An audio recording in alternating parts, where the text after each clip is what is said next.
how's everybody doing out there?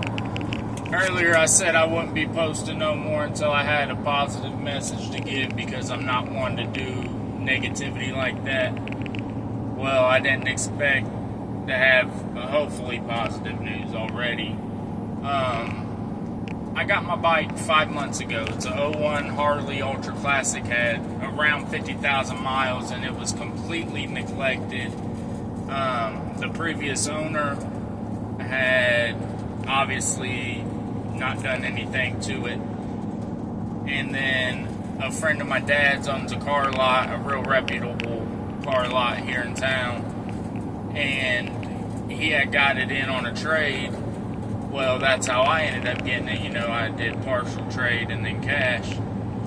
And when I got it, I was under the impression it was a collapsed lifter. That's what it sounded like. That's what I was told. Blah, blah. Well, upon further inspection, it actually was the cam chain tensioners. They were, like, missing. And I have no idea how long it was that dude rode it like that. Whatever. I replaced them. You know, the cam chest was good, the oil pump was good, all that mess. Placed it, broke it. I'd probably put a good 3,000 mile on it, like altogether. And that noise would not ever go away. Then it started another noise, so then I went lifters, push rods, rocker arm assemblies, rocker lockers, inner and outer cam bearings, front motor mount, new exhaust gaskets, because somebody said that theirs did it and it was the exhaust gaskets and what have you. I know there was more I'd done to it, I just can't think off the top of my head. But anyway, I changed all that, and the noise was always there. Well, when I did, the last thing I did was outer cam bearings, and I did that a few days ago, and I'm assuming I messed up the timing. But, you know, so instantly my train of thought, bent valves. You know, I'm used to cars, you know, the non-tolerance motors, you jump time or out of time, you crank, you bend valves no matter what.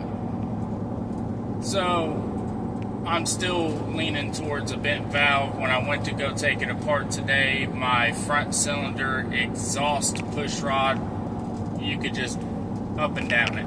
Like, it had so much play. They were all adjusted the exact same. All the other three were still good, but that exhaust valve push rod was just floppy. So I'm assuming that's the valve that got bent. However, I gave up. You know, it defeated me. I was done mentally. I couldn't take no more. You know, I've been through a lot this last year. I tried to always stay positive and find the light in the dark, and it broke me. Like, it literally broke my spirits. You know, my wife was telling me, since we're getting more deep into our faith and getting closer with God, that, you know, the devil's going to work overtime. I get that. But in my head, a year of straight negative, you would have thought I'd have had at least a fraction of positive, other than just, you know, my bills are paid, my home's happy, and don't get me wrong, I'm very thankful that my home life is really good. You know, and that's all thanks to the Lord and everything He's been doing for us. But I was looking at the price of cams, because my cam was gouged from one of the lifters sticking when I changed them, because I changed them twice. And between one of the two new sets, one of the rollers stucking, it just gouged my camshaft. So I was like, I can't afford new camshafts. I can't afford, you know, to redo the top end or even just pieces of it. I already invested almost $2,000 into the bike, so altogether I got $8,000 wrapped up in this bike, and it's not worth it. Not the value, not whatsoever. Now, in my eyes, if this $8,000 bike ran good, oh, it'd be hella worth it for me. I love the bike. I love the way it looks, the way it sounds, the way it feels, rides, everything. I love it. My kids love it. Well, I was talking to a dude off and on for a couple weeks about getting some cylinders, you know, with the valves and everything in them. The head, sorry. And things kept falling through on my end. And I seen they were no longer available today when I looked again, and I was like, oh shit, you know, sorry about the language, but that was my thought process. That, I didn't know what to do. I couldn't afford to get them new. Nobody else had them used that looked good, or at least appeared to be in decent shape. Like, nothing, I was screwed. eBay was through the roof on cams and everything else, too. So, shot in the dark. Messaged a feller. Thank the Lord he still had them. And not only does he have those that I desperately need, he has a few other things I need as well. He has a set of cams that will bolt right in all my stock stuff. He has, matter of fact, altogether he has a complete top end minus the rods and flywheel and shit. He has everything from pistons, cylinders, heads, valve, blah blah. It's all still together. You know, he did an upgrade kit on his, so he has all this extra. And I wasn't doubting my faith by no stretch of the imagination. I was just defeated spiritually. And I asked God today, like, hey, if I'm meant to have this bike, you know, if this is what I'm meant to do, give me some type of sign, because I can't do it no more. And when this man told me that, you know, hey, we will work something out to where we can get me back on the road with the parts I need, that was the sign I needed. You know what I mean? And it's not love for Harley. You know, I do love this Harley, but it's not like I'm not brand specific by no means. I love my metrics too.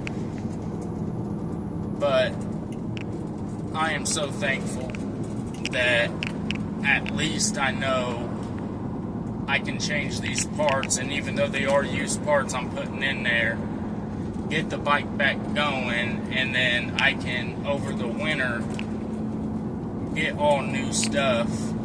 And, you know, start replacing. That way everything's 100% new, too. But I'm just praying everything goes right. And my funds stay right. And he keeps these parts long enough for me to be able to afford them. Because I'm balling on a budget, baby.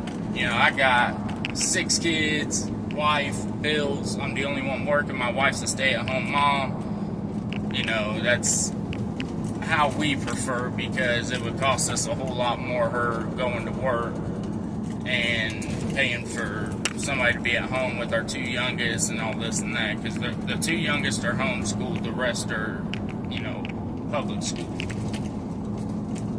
But man, I'm not counting my eggs, you know what I mean, because anything can still happen, but just knowing that I have hope. You know, that there's hope for this bike. That's not going to take everything I have and then some to hopefully get back going. But anyway, you know, it's okay to doubt, but keep a positive mindset even when you're doubting, because it can turn around at any time. You know? Sorry about the long video and the rambling on. Anyway, I love you, beautiful mother suckers. Don't you ever forget it. I'm here if you need me. Regardless of my situation, I will still help any way I can with anybody who needs it. Much love. God bless. Stay safe.